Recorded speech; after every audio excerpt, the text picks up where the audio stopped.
শুভেচ্ছা শুভ দুপুর প্রিয় দর্শক, আপনাদের সকলকে সাদর আমন্ত্রণ জানাচ্ছি চ্যানেল আয়ের পর্দায় আপনাদের প্রিয় আয়োজন ফ্রেশ প্রিমিয়ামটি তারকা কথনের আজকের পর্বে। দর্শক, তারকা কথনের সেট মানেই ভরপুর আড্ডা।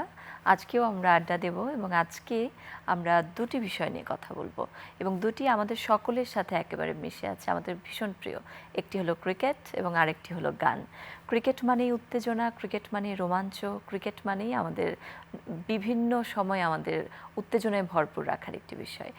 আর গান তো আমাদের সব সময় সাথে থাকে। গান মানে বাঙালির প্রাণ এবং প্রাণের সাথে মিশে আছে গান। আর গান আর ক্রিকেট এই দুটির যখন সমন্বয় ঘটে তখন আসলে এক অদ্ভুত একটি বিষয় সৃষ্টি হয়, আমাদের ভীষণ ভালো লাগে।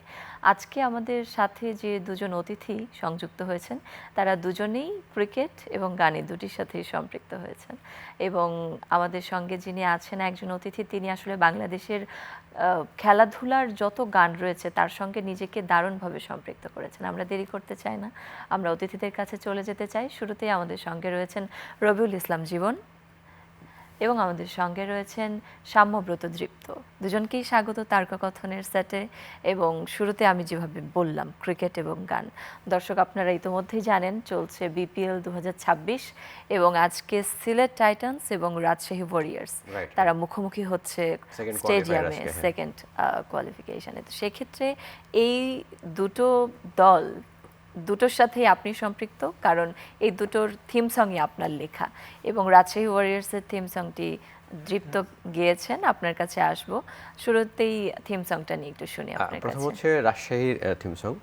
রাজশাহী ওয়ারিয়ার্স যে টিমটা, এটা হচ্ছে এবছর নতুন একদম একটা টিম। হ্যাঁ হ্যাঁ। তো এই টিমটার সাথে যুক্ত হতে পেরে আমি খুবই আনন্দিত, কারণ খুবই গোছানো একটা টিম এবং বিপিএল খুবই ভালো করছে তারা। নতুন দল হিসেবে তো আরও বেশি আমার মনে হয় তারা প্রশংসা রাখে। তো এই টিমের আমাদের একটা বন্ধু ওই টিমটাতে টিম ম্যানেজারের সাথে আছে, আমাদের খুবই ভাই বন্ধু হাসান মাহাদি নাম। তারপরে মূলত তার মাধ্যমে মূলত প্রস্তাবটা পাই এবং মজার বিষয় হচ্ছে আমি আরেকদিন এরকম এখানে এই সেটে আসছিলাম প্রোগ্রামে, এখান থেকে যাওয়ার সময় তার সাথে আমার সাথে প্রথম মিটিংটা হয় আর কি। হ্যাঁ, তো রাজশাহীর যে গানটা, এটার থিম সংটার সুর এবং সঙ্গীতায়োজন করেছেন নাভেদ পারভেজ, সে আমেরিকাতে আছে, ওখান থেকে বসে কাজটা করেছে।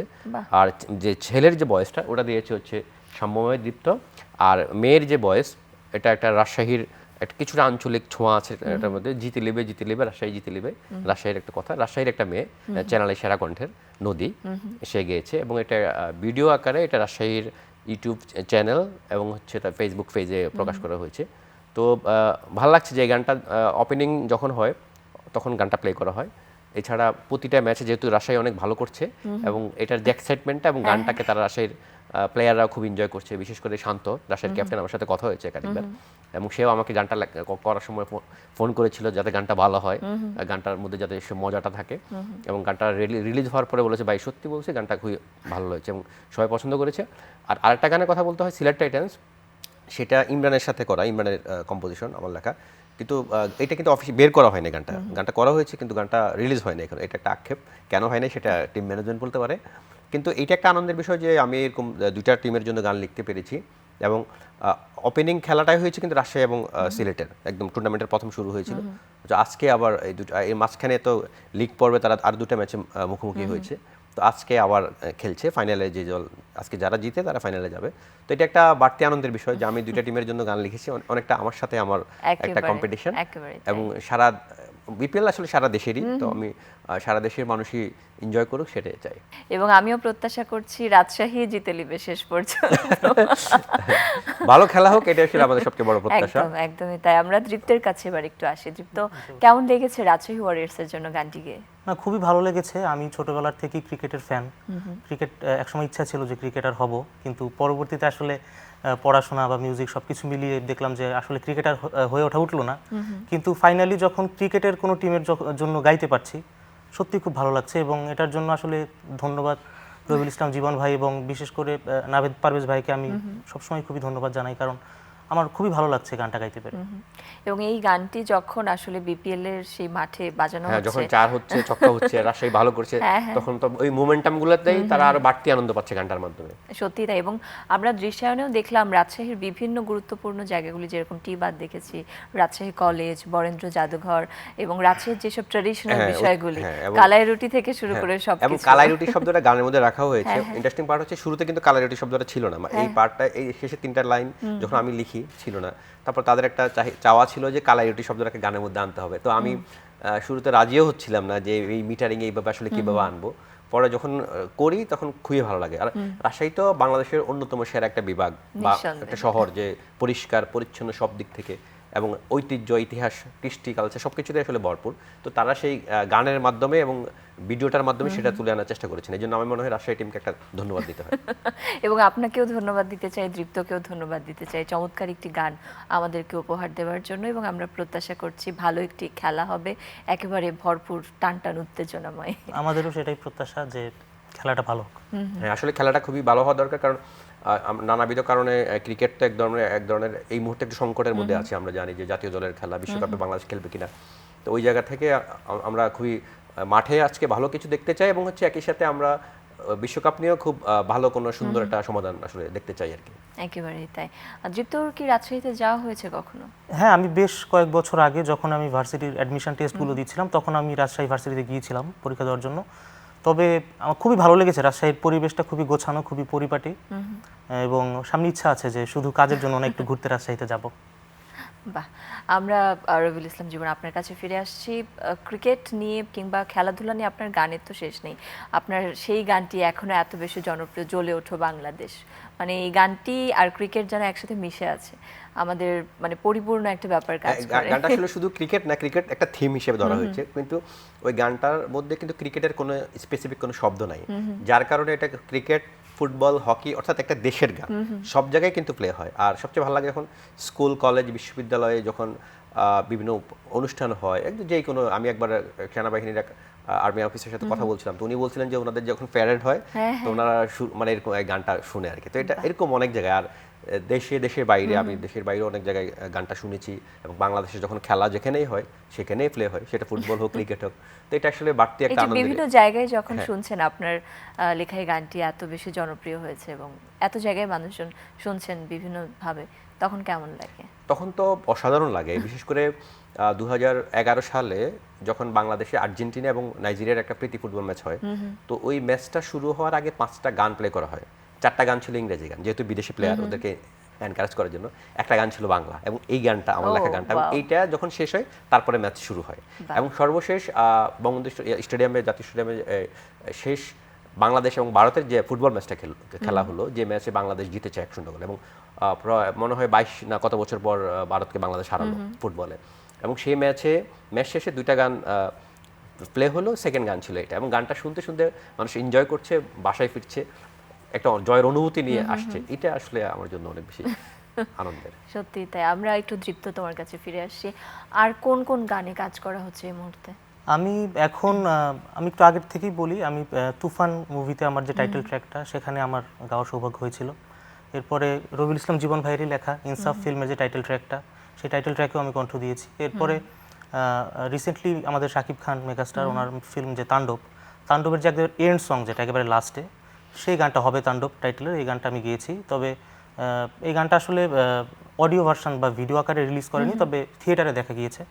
তো এই কাজগুলো আমি করেছি, প্লাস আমি হচ্ছে এখন রিসেন্টলি বেশ কিছু পুরনো যে ফোক গান, সেগুলোকে আমি এখন একটু নতুন করে মিউজিক অ্যারেঞ্জমেন্ট করে, যেহেতু গান গাওয়ার পাশাপাশি আমি মিউজিক অ্যারেঞ্জমেন্টটাও করি, তো সেগুলো করার চেষ্টা করছি, এবং ফিল্ম বা নাটকের গান কাজ করার ইচ্ছা আছে এবং চেষ্টা করছি আর কি। বাহ, এই যে এতগুলি কাজ করেছে এবং মেগাস্টার সাকিব খানের চলচ্চিত্রে প্লেব্যাক করা, এটা তো অনেকের জন্য স্বপ্নের একটা ব্যাপার। এবং এত অল্প বয়সে এরকম একটা সুযোগ আপনি পেয়েছেন, এবং সেই জায়গাটা থেকে আমরা জানি আপনি কিন্তু ঢাকায় বসবাস করছেন না, ঢাকার বাইরে থেকে এই কাজগুলি করছেন। কিন্তু অনেকেই মনে করেন আসলে ভালো কাজের জন্য ঢাকায় আসাটা জরুরি, ঢাকা না আসলে পারে অনেক কিছু সম্ভব হবে না। সেই জায়গাটা থেকে এই বিষয়গুলি কতটা চ্যালেঞ্জের মনে হয়েছে বা কি মনে হয়? না, চ্যালেঞ্জিং বটই এখন একটু মনে হয় যে চ্যালেঞ্জিং, কারণ সবকিছু আসলে রিমোটলি করাটা কঠিন। তবে আমার কাছে মনে হয় কাজটা মুখ্য। যদি আমরা ঠিকভাবে কাজটা ডেলিভার করতে পারি তাহলে আবার অনেকটাই ঘাটতি পূরণ করা সম্ভব। তবে হ্যাঁ, আসলে সঙ্গত কারণে আমি একটু, যেহেতু আমার পড়াশোনা প্লাস আমার ওখানে এখনো আমার ক্যারিয়ারটা ওদিকে আমি গুছিয়ে উঠতে পারিনি, সেক্ষেত্রে আমি এখনো ঢাকা আসিনি।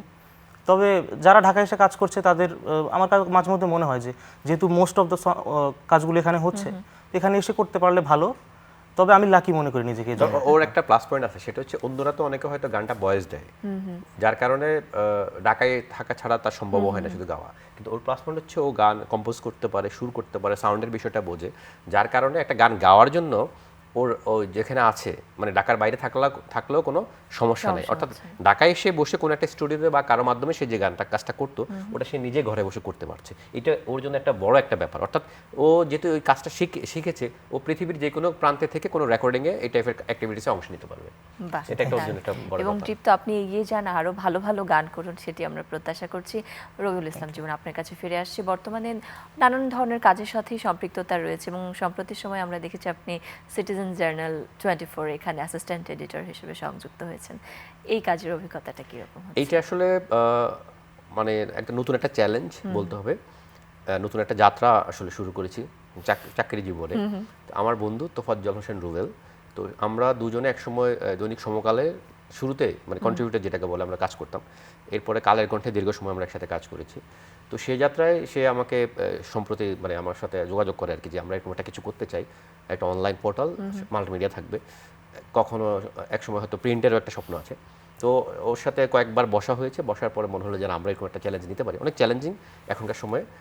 সিটিজেন জার্নাল 24.com, আমাদের অফিস হচ্ছে মতিঝিলে। তো আমরা এখনও অফিসিয়ালি আসি নাই, জাস্ট হচ্ছে আমাদের সাইট অলরেডি আছে। তো আমরা অনেক মানুষের ভালোবাসা পাচ্ছি, সাহস পাচ্ছি, উৎসাহ পাচ্ছি। তো আমার মনে হয় চারিদিক থেকে সাপোর্ট যদি আমরা পাই, আমাদের কর্মীদের সমর্থন যদি ঠিকমতো পাই, এবং আমরা যদি নিজেরা যদি অনেক সময় এবং ত্যাগ স্বীকার করতে পারি, আমরা মনে হয় এগিয়ে যেতে পারবো আর কি। আপনারা এগিয়ে যান সেটি প্রত্যাশা করছি। দীপ্ত, গত বছর তো একটা মিউজিক্যাল ইয়ার গিয়েছে আপনার জন্য, নতুন বছর শুরু হয়েছে, নতুন বছর প্রথম মাসেও বেশ কিছু কাজ করছেন। সারা বছরের জন্য আর কি কি পরিকল্পনা রয়েছে? না, সারা বছরের জন্য পরিকল্পনা এটাই, মিউজিক নিয়েই থাকবো। তো এখন পুরো পরিকল্পনা সবটাই মিউজিককে ঘিরে। মানে যেভাবে আমি বললাম যে কিছু ফোক গান আমার একটু নতুন নতুন আঙ্গিকে নিয়ে আসার ইচ্ছা আছে, প্লাস আমি কিছু অরিজিনাল নিয়েও কাজ করছি। তারপরে ভাইয়ের সাথেও আমার একটা কাজের বিষয় খুব দ্রুতই মানে আলোচনায় আমরা করবো, যদি ভাই রাজি থাকে। তো এগুলোই মিউজিক নিয়েই থাকার ইচ্ছা। মিউজিক প্রোডাকশন আর একটু স্কিলটা ডেভেলপমেন্টের দিকে আরেকটু নজর দিচ্ছি, যাতে করে এখন যেহেতু এআই চলে এসছে, তো এই ইন্টিগ্রেশনটা যাতে ঠিকঠাকভাবে করতে পারি।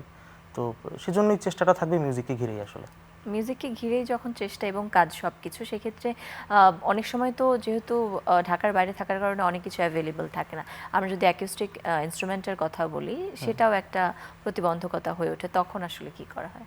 না, তখন আসলে এখন যেহেতু আসলে করোনার পরে আসলে আমাদের যে মিউজিকের যত কাজগুলো, এগুলো অনেকটাই এখন রিমোটলি করা পসিবল। যদি আমাদের সেরকম মিউজিশিয়ানদের সাথে যদি যোগাযোগটা ভালো থাকে, তাহলে এখানে স্টুডিও থেকেও তারা অনেক সময় রেকর্ড করে পাঠাতে পারে। আবার আমি যেমন নাবেদ ভাইয়ের সাথে কাজ করেছি, ভাইয়ের সাথে কাজ করছি, পুরোটাই কিন্তু আমরা রিমোটলি করছি, যে তিনটি আলাদা অবস্থান থেকে। তো আমার কাছে মনে হয় যদি যোগাযোগটা ঠিকভাবে থাকে এবং আমরা যদি সেই সিঙ্কটা থাকে মানে মিউজিশিয়ানদের মধ্যে, তাহলে আমার মনে হয় এই সময় এসে দাঁড়িয়ে আসলে মানে দূরত্বটা অতটা একটা প্রভাব ফেলতে পারে না। আসলে ওই আন্তরিকতা থাকলে এবং কাজটাকে যদি ভিতরে থাকে, তো মানে তিনজন তিন জায়গায় থাকলেও মনে হয় একই রুমের ভিতরে একই জায়গায় কথা বলছে। ডিজিটালাইজেশনের এই যুগে আসলে ডিসটেন্সটা খুব বেশি, কোনো কিছু দেখানোর জন্য সরাসরি ভিডিও কল করা যাচ্ছে। আর একটু যুক্ত করতে চাই, সেটা হচ্ছে যে এই গানটা, রাজশাহীর গানটা যখন আমরা রেকর্ড করছিলাম, ভাই কিন্তু খুবই হেল্পফুল ছিলেন একদম শুরু থেকে। অনেক কিছু স্ক্যানিং, একটা শব্দ চেঞ্জ করা, নানান ভাবে আমরা ওভার দ্য ফোনই সবকিছু করেছি। এবং আমার কাছে মনে হয় না যে ও দূরে আছে, কাছে থাকলে এই জিনিসটা হতো, এরকম কিছু না। কারণ ওর আবার নেওয়ার ক্ষমতাটা আছে, আমি যেটা বলছি সেটা বুঝতে হবে। যদি সে ভালোভাবে বুঝে, তাহলে সে এটা অ্যাপ্লাই করতে পারবে, এবং সেটা সে করতে পেরেছে। এই যে অ্যাপ্লাই করা, এটা কিন্তু খুব গুরুত্বপূর্ণ একটি বিষয়। বর্তমান সময়ে আমরা দেখছি, যেরকম দীপ্ত বলছিলেন যে এআই, আর্টিফিশিয়াল ইন্টেলিজেন্স, এইটার যে একটা বিভিন্ন সেক্টরে ইন্টিগ্রেট হচ্ছে দিন দিন, এবং মিউজিক এই সেক্টরটাতেও আমরা দেখেছি এখন অনেক বেশি এখানে আসলে, হ্যাঁ। এআই ব্যবহার করে সঙ্গীতকে অনেকভাবেই এটাকে মডিফাই করা হচ্ছে এবং ব্যবহার করা হচ্ছে নানানভাবে।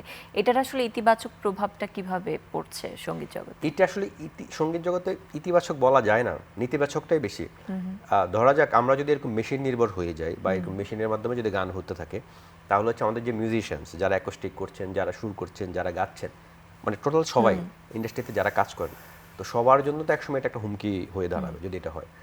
তো এআই আসলে কিন্তু অরিজিনালের যে টেস্ট, এটা কখনো এআইতে পাওয়া যায় না, দেওয়া যায় না। এআইতে মেশিনে বোঝাই যায়, এবং এআইতে আপনি শুনবেন প্রত্যেকটা গানের ভয়েস, মেল ভয়েস এক ধরনের একটা আলাদা একটা স্ট্রাকচার আছে, তার ফিমেল ভয়েসের আলাদা একটা স্ট্রাকচার আছে, কাছাকাছি মনে হবে। এবং ওইটা যে যন্ত্র, মানে কোথাও একটা আপনি শোনার পর একটা অপূর্ণতা থেকে যাবে, ভিতরে যে আবেদনটা, ভিতরে যে হৃদয়ে এসে যে লাগার যে ব্যাপারটা, ধাক্কা দেওয়া, আবেগে বিমোহিত করার যে ব্যাপারটা, সেটা কিন্তু এইটা আপনি কখনোই পাবেন না। তো সুতরাং কখনো কখনো বাজেট বা নানান কারণে কেউ হয়তো এআই এর সাহায্য নেন, কিন্তু আমি বলবো যে আপনার মিউজিককে যদি আপনি ভালোবাসেন এবং রেসপেক্ট করেন, আপনার অবশ্যই উচিত হচ্ছে সেটা গানটাকে মৌলিক তৈরি করা আর কি, এবং মৌলিক করলে একটা গানের সংখ্যাও কিন্তু বাড়বে। এবং এআই যেটা নিচ্ছে সেটা কিন্তু মৌলিক মানুষের যে ভিতরের যে গান, হাজার বছর থেকে যেসব গান হয়ে আসতেছে, সেসব গানের কথা, সুর, এবং যেগুলো ইউটিউবে বা গুগলে আছে, সেগুলোর সার্চ করেই কিন্তু এআই কিন্তু গানগুলো কিন্তু বানাচ্ছে, মানুষের জিনিস থেকে কিন্তু নিয়ে আসতেছে। আসলে যেটা স্বাভাবিক এবং স্বতন্ত্র যে ব্যাপারটা সঙ্গীত শিল্পীদের মধ্যে, এক একজনের গায়কই এক এক রকম, সেটা আসলে কখনো আর্টিফিশিয়াল হ্যাঁ ইন্টেলিজেন্স হবে না। এবং হচ্ছে এআই দিয়ে আপনি যখন গানটা করবেন, আপনি তো বলতে পারবেন এটা কার, যেমন এই গানটা দীপ্ত গেয়েছে, এই গানটা গেয়েছে, এই গানটা সে গেয়েছে, এটা তো তার গান, সেটাকে লালন করবে, গানটাকে সে বাঁচাবে, একটা প্রোগ্রামে যাবে, স্টেজে যাবে, গাবে এবং মানুষের কাছে নতুনভাবে তুলে ধরবে, কিন্তু এআই তো সেটা করতে পারবে না। একদমই। আমরা গান নিয়ে অনেক কথা বললাম, আমাদের পাশে দৃপ্ত বসেই আছেন। আমরা কি দৃপ্তর কাছে ছোট একটি গান শুনতে পারি কিনা? আমরা শুনেছি দৃপ্ত সোলো একটি গানও করেছেন ইতিমধ্যে। হ্যাঁ, আমি একটা সিঙ্গেল আমার নিজের লেখা সুর করা একটা গান করা হয়েছে, যেটি গত বছর মুক্তি পেয়েছে ধ্রুব মিউজিক স্টেশন থেকে। তো এই গানটা করছি তাহলে। তুমি আমার, শুধু আমার, অনুভবে তুমি প্রিয়, আবদারে অভিযোগে আমাকে জড়িয়ে নিও, গানে গানে প্রেমেরই পূর্ণ এ ভাষা, বারণ ভুলে বলে দিলাম, হাওয়া হয়ে তোমাকে আজ অভিসারে মেঘের কাছে চেয়ে নিলাম। তুমি আমার, শুধু আমার, অনুভবে তুমি প্রিয়। খুব সুন্দর, খুব সুদিং একটি গান আসলে। আপনার জন্য অনেক শুভকামনা দৃপ্ত। আমরা রবিউল ইসলাম জীবন আপনার কাছে ফিরে আসছি। গত বছরেও আপনার বেশ কিছু গান তুমুল জনপ্রিয় হয়েছিল, এবং তার মধ্যে একটি গান হলো কন্যা, জিন 3 এই চলচ্চিত্রের একটি গান, এবং এই গানটি আসলে এত উৎসব মুখরতা নিয়ে আসে পয়লা বৈশাখ কিংবা সব জায়গায় আপনি সব এটাকে ধরনের ফিট করতে পারবেন। বিশেষ ফেস্টিভ্যালে। করে আপনি যখন সময়টাকে এনজয় করতে চান, কোনো একটা পার্টিতে, বিয়ের অনুষ্ঠানে, একটা অ্যানিভার্সারি প্রোগ্রাম, মানে যে কোনো জায়গায়, আপনার একটা পিকনিকে, সব জায়গায় গানটাকে মানুষ এনজয় করছে। এবং সবচেয়ে ভালো লাগে আমি যখন আমার কোনো বন্ধু পরিচিত জনের সাথে দেখা হয়, তো বাচ্চাদের কথা বলে, তার বাচ্চা এই গানটা শুনতে শুনতে খায়, এই গানটা শুনতে শুনতে খেলা করে, এটা আমার কাছে বেশি ভালো লাগে। এবং আমি মাঝখানে দেখছি আমার মেয়েও বাবা কন্যা কন্যা কন্যা কন্যা, মানে গানটা প্লে করা, গানটা শুনতে চায়। তো এটা একটা অসাধারণ একটা অনুভূতি যে এরকম একটা সৃষ্টি, এরকম একটা গান, বিশেষ করে এখনকার যুগে একটা মৌলিক গান মানুষের কাছে পৌঁছানো, এটা বিরাট ভাগ্যেরও ব্যাপার। একদমই তাই। তো ওই জায়গায় আমি মনে হয় খুবই ভাগ্যবান যে আমার এরকম কিছু গান হচ্ছে। গানটার রেশ এখনো আছে এবং চারিদিকে গানটা মানুষ চালাচ্ছে, শুনছে। ফেসবুক আপনি যখন স্ক্রল করবেন, বিভিন্নভাবে, বিভিন্ন ভিডিও থেকে বিভিন্নভাবে গানটা আপনার সামনে আসে। এটাই আসলে একটা গানের সার্থকতা এবং একটা গানকে বাঁচিয়ে রাখে। একদমই তাই। আমরা দৃপ্ত আপনার কাছে আসছি, আমরা দেখেছি আপনি বিভিন্ন সময় রবীন্দ্রসঙ্গীত করছেন, রবিউল ইসলাম জীবন তার লেখা বেশ কিছু গানও আপনি গিয়েছেন, এবং একই সাথে আপনি ইন্ডিয়ান কিছু সিরিয়ালের গানও আপনি কভার করে থাকেন। সব কিছু মিলিয়ে গানের সাথেই তো সবসময় থাকা হয়। তো আপনার নিজের গান লেখার বা এই ধরনের কাজ করার কোনো প্ল্যান আছে কিনা? হ্যাঁ, নিজের গান আমি যখন ইন্টারমিডিয়েটে ছিলাম, তখনই আমি একদিন হুট করে পিয়ানোতে বসে বসেই দেখলাম যে আমার আসলে সুর আসছে, এবং আমি কয়েকজন ফ্রেন্ডকে শোনালাম, ওরাও বললো এটা কোনো গানের সাথে মিলছে না। তারপর থেকে আমি বুঝলাম যে হয়তো আমি সুর করতে পারি। তো এরপর থেকে ওই সুরের উপরে আমি কথা বসাতাম। তো সেখান থেকে আমার বেশ কিছু অরিজিনালস আমি করে রেখেছি এবং সেখান থেকে একটা মুক্তি পেয়েছে গত বছর, যেটা আমি কিছুক্ষণ আগে শোনালাম, এবং আরও বেশ কিছু গান আমার কালেকশনে আছে। তো আমি হয়তো সামনে আস্তে আস্তে সেগুলো রিলিজ করব। যখন গানগুলি করছেন এবং আশপাশ থেকে প্রশংসা আসছে, বাবা মা কি বলছেন, তাদের রেসপন্সটা কি? বাবা মা খুবই খুশি, কারণ আমার ফ্যামিলি একটু মানে পড়াশোনা ওরিয়েন্টেড অনেক বেশি। সেই জায়গা থেকে তবু আমি ছোটবেলা থেকে গান শিখেছি। তো গানটা কখনোই তাদের বিরুদ্ধে ছিল না, কিন্তু তারপরও একটা আমাদের প্যারেন্টসদের মধ্যে যেটা থাকে, একটু ইনসিকিউরিটি থাকে, মিউজিক একটা আনসার্টেন ক্যারিয়ার। তো সেই জায়গা থেকে তাদের একটু টেনশন থাকলেও যখন এখন দেখছে বিভিন্ন জায়গায় আত্মীয় স্বজনরা প্লাস এইসব প্রজেক্টে আমি কাজ করতে পারছি বলে, তাদের কাছে এখন বিষয়টা মানে খুবই মানে বুঝতে পারি যে যেহেতু আমি সন্তান, সাপোর্টটা পান। হ্যাঁ বুঝতে পারি যে আসলে তারা খুবই খুশি। আজকেও যখন আপনি এখানে এসেছেন তখন কিন্তু আপনার বাবা আপনাকে সাথে নিয়ে হ্যাঁ, আমার এসেছেন, বাবা সাথে সেখান নিয়ে থেকে বুঝতে পারি যে আসলে ফ্যামিলি সাপোর্টটা যে কোনো একদম, কাজের একদম। ক্ষেত্রে খুব বড় একটা ব্লেসিং, এবং ফ্যামিলি সাপোর্ট নিয়ে সবার ভালোবাসা নিয়ে আপনি এগিয়ে যান, আমরা সেই প্রত্যাশা করছি। রবিউল ইসলাম জীবন, সামনে আর কি কি আমরা পাচ্ছি গান? সামনে আপাতত কিছু গান হচ্ছে, যেমন ইমরানের সাথে কয়েকটা গান করা হয়েছে। সিনেমার নাম বলি, 2-3টা গান করা হয়েছে। তারপর হচ্ছে যে ফিডব্যাকের লাবুর রহমান ভাইয়ের একটা গান করা হয়েছে। আরও অনেকের সাথে গান করা হয়েছে। ইমরানের আরও 2-3টা গান করা হয়েছে। সেরা কণ্ঠেরই মোহাম্মদ ইমরান নামে একজন সিঙ্গার ছিল, ওর একটা গান সম্প্রতি করেছি, গানটা ইমরানের কম্পোজিশনে, সেটা আসবে। একাধিক নাটকের গান করছি, ওগুলো সামনে আসবে। বাহ, মানে পুরো গানময় দিন, গানময় সময়, চেষ্টা সব করি। সময়। চমৎকার, আমরা দুজনের সাথেই কথা বললাম এবং গান নিয়ে অনেক কথা শুনলাম, একই সাথে গান দেখলাম, গান শুনলাম দৃপ্তের কণ্ঠে। আমরা একেবারেই শেষ পর্যায়ে চলে এসেছি। আশা করছি আপনাদের দুজনের সঙ্গীতময় এই পথ চলা আরও বেশি সুন্দর হোক, সফল হোক।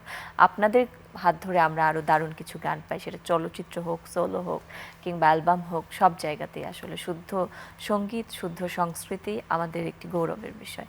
আপনাদের দুজনের জন্যই অনেক শুভকামনা, এবং দর্শক আপনাদেরকেও সেই গানগুলি দেখার জন্য আমন্ত্রণ জানাচ্ছি, এবং গানগুলি কেমন লাগলো সেটি অবশ্যই শিল্পীদেরকে জানাবেন, কারণ আপনাদের কেমন লাগলো, আপনাদের এই ফিডব্যাকটুকুই তাদের আসলে আরও ভালো কাজ করার একটি অনুপ্রেরণা হয়ে দাঁড়ায়। একই সাথে আজকে রাজশাহী ওয়ারিয়র্স এবং সিলেট টাইটান্স, তাদের জন্য শুভকামনা জানাতে চাই। জমজমাট একটা খেলা হোক, আমরা সেটাই দেখতে চাই। একদমই তাই। দর্শক, আমরা একেবারে শেষ পর্যায়ে আজকের আয়োজন থেকে বিদায় নিচ্ছি, তবে বিদায়টা হোক গানের সাথে। দৃপ্তের কণ্ঠে একটি গান শুনতে শুনতে বিদায় নিই। এই গানটা আমি জীবন ভাইকে ডেডিকেট করেই গাইবো, কারণ খুব ছোট যখন ছিলাম তখন থেকেই গানটা শুনছি, আমার অত্যন্ত পছন্দের একটি গান। গানটি গেয়েছেন ইমরান মাহমুদুল ভাইয়া, এবং এই গানটি করার চেষ্টা করছি। সামনে দাঁড়িয়ে দুহাত বাড়িয়ে রাঙালে আমার এ ভুবন, হায় সামনে দাঁড়িয়ে দুহাত বাড়িয়ে রাঙালে আমার এ ভুবন, হায় দু চোখের আড়ালে কখনো হারালে ভাবনা আমার থেমে যায়, এমন সারাক্ষণ শুধু তোমার ভালোবাসা পেতে চায়।